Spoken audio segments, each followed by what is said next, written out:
In this video, I will show you how to unlink Monopoly Go from Facebook account. So let's jump straight into it. So in order to do this, you actually need to do this through your Facebook app. So if you are currently in Monopoly Go, just go ahead and close down the app first of all. What you now want to do is go ahead and open up Facebook, whether that's on your PC or mobile device. It doesn't really matter, as you can do this on both a mobile device or a PC or laptop.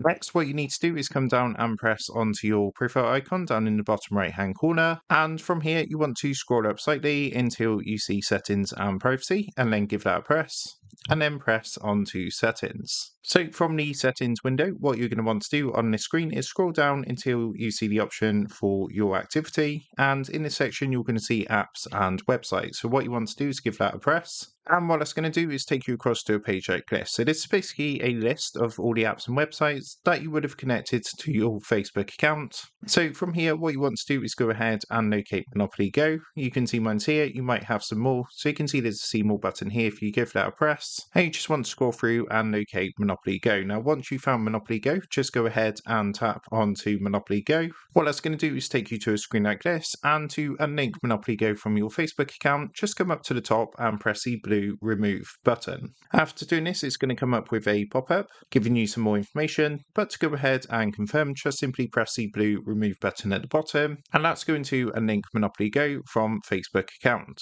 So that is how to unlink Monopoly Go from Facebook account. With that being said, I hope this quick tutorial did help you out today, and if this did help you out, I would really appreciate it if you was to consider dropping down below the video, leaving a like, and also subscribing to the channel. With that being said, I just want to take a minute to thank you guys for watching this quick tutorial, and I will see you in the next video.